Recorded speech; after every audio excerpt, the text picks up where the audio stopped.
WPL 2026లో ఈరోజు సోమవారం Bengaluru Mumbai match చూసిన తర్వాత నిజంగా ఈ బౌలింగ్తోనే ఆర్సీబీ ఫస్ట్ 5 మ్యాచ్లు గెలిచిందా అని డౌట్ వచ్చింది. ముంబై బౌలర్స్కి ఆర్సీబీ బౌలర్స్కి నక్కకి నాగలోకానికి ఉన్నంత తేడా కనపడింది.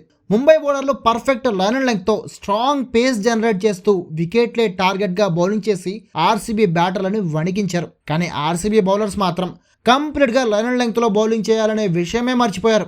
లెగ్ సైడ్ డెలివరీలు లేదా out side off stump 5th 6th stump దగ్గర డెలివరీలు వేశారు. ఇక వికెట్లు ఎలా వస్తాయి? లారా బెల్ నుంచి అందరు బౌలర్లు అంతే. అసలు అరుంధతి రెడ్డి బౌలింగ్ ఇంకా దారుణం. అన్నీ లెగ్ సైడ్ డెలివరీలే. దానికి తోడు బౌలర్స్ అందరూ స్లో డెలివరీలు తప్ప ఒక్క పేస్ డెలివరీ కూడా వేయలేదు కాదు, అసలు వేయలేకపోతున్నారు వాళ్ళంతా. ముంబై బౌలర్ ఇస్మాయిల్ బౌలింగ్ ఎలా ఉంది? బ్యాటర్స్ భయపడేలా ఉంది. అలాంటి బౌలర్ ఒక్కళ్ళు కూడా ఆర్సీబీలో లేరు.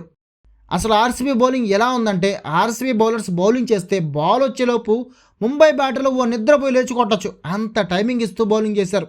ఇక అపోజిషన్కి టెన్షనే ఉంటుంది, సమ్మగా కొట్టేశారు. అందుకే నా వరకు ఈరోజు ఆర్సీబీ మ్యాచ్ ఓడిపోయింది అంటే దానికి కారణం ఖచ్చితంగా బ్యాటర్ల కంటే బౌలర్లే ఎక్కువ. అయితే నిజమే, బ్యాటర్లంతా ఫెయిల్ అవ్వడం కూడా ఆర్సీబీ ఓడిపోవడానికి కారణమే. కానీ గెలిచే వరకు వచ్చి ఓడిపోవడానికి కారణం మాత్రం బౌలర్లే. ఆర్సీబీ బ్యాటింగ్ డెప్త్ ఎక్కువ. ఈ మ్యాచ్లో కూడా 9-10 నెంబర్ బ్యాటర్ల వరకు అద్భుతంగా బ్యాటింగ్ చేశారు. ఒకవేళ ఓ 20 రన్స్ తక్కువకు ముంబైని అవుట్ చేసున్నా ఆర్సీబీ గెలిచే ఛాన్స్ ఉండేది. బౌండరీల వర్షం కురిపించి 50 బంతుల్లో 90 రన్స్ కొట్టిన రిచా ఘోష్ మ్యాచ్ గెలిపించేసేది, అందులో ఎలాంటి డౌట్ లేదు. ఇక ఆర్సీబీ బౌలర్ల చెత్త బౌలింగ్ వల్లే ముంబై ఆల్రౌండర్ నాట్స్వర్ బ్రంట్ WPL 2026 సీజన్లో ఫస్ట్ సెంచరీ బాధగలిగింది. బ్రంట్ బౌండరీలు బాదిన బాల్స్ అన్నీ 90% అవుట్ సైడ్ ఆఫ్ డెలివరీలు లేదా లెగ్ సైడ్ డెలివరీలే. బెంగళూరు బౌలర్లకి చుక్కలు చూపించిన బ్రంట్ చివరి వరకు నాట్అవుట్గా ఉండడమే కాకుండా 57 బంతుల్లో 16 ఫోర్లు 1 6తో 100 రన్స్ కొట్టి ఈ సీజన్లో ఫస్ట్ సెంచరీ రిజిస్టర్ చేసింది. బ్రంట్కి తోడు రీసెంట్ అన్ని మ్యాచెస్లో ఫెయిల్ అవుతున్న Windies captain opener Hayley Matthews కూడా ఫామ్లోకి వచ్చి 56 రన్స్తో క్రూషియల్ హాఫ్ సెంచరీ బాదింది. ఆర్సీబీ చెత్త బౌలింగ్ కారణంగా ఇంకో బ్యాటర్ అవసరమే లేకుండా వీళ్ళిద్దరే భారీ స్కోర్ చేసేశారు. చివరిలో హర్మన్ కూడా 20 రన్స్తో సపోర్ట్ ఇవ్వడంతో ముంబై ఏకంగా 199 పరుగుల భారీ స్కోర్ చేసింది. ఇక 200 టార్గెట్ చేసింగ్లో ఆర్సీబీ స్టార్టింగ్ నుంచే తలకిందులైపోయి తడబడిపోయింది. గ్రేస్ హ్యారిస్ 15 తప్ప, స్మృతి మందాన 6, జార్జియా వాల్ 9, గౌతమి నాయక్ 2, రాధా యాదవ్ 0తో డకౌట్. ఇలా మిగిలిన టాప్ ఆర్డర్ బ్యాటర్లంతా కనీసం డబుల్ డిజిట్ స్కోర్ కూడా చేయలేక చేతులెత్తేయడంతో 5.1 ఓవర్లలోనే 35 రన్స్కే 5 వికెట్లు పోగొట్టుకుని పీకల్లోతు కష్టాలు కూరుకుపోయింది ఆర్సీబీ. ఇక ముంబై బౌలర్ల గురించి స్పెషల్గా చెప్పుకోవాలి ఇక్కడ. ముఖ్యంగా షబ్నిమ్ ఇస్మాయిల్, హేలీ మాథ్యూస్ వీళ్ళిద్దరూ బెంగళూరు బ్యాటర్స్ని వణికించారు.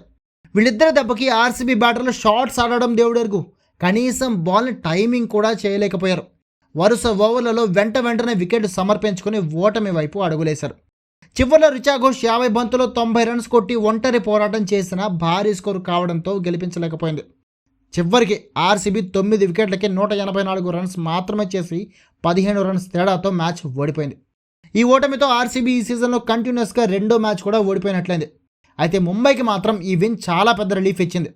ఈ విజయంతో ముంబై ఫైనల్ ఆశలు ఇంకా మిగిలే ఉన్నాయి. అలాగే ఇంపార్టెంట్ పాయింట్ ఏంటంటే, ఈ మ్యాచ్లో ఆర్సీబీలో ఉన్న మైనస్లన్నీ బయటపడ్డాయి. బ్యాటింగ్, బౌలింగ్ అన్ని డిపార్ట్మెంట్స్లో ఎలాంటి ప్రాబ్లమ్స్ ఉన్నాయో ఆర్సీబీకి క్లియర్ కట్గా అర్థమైంది.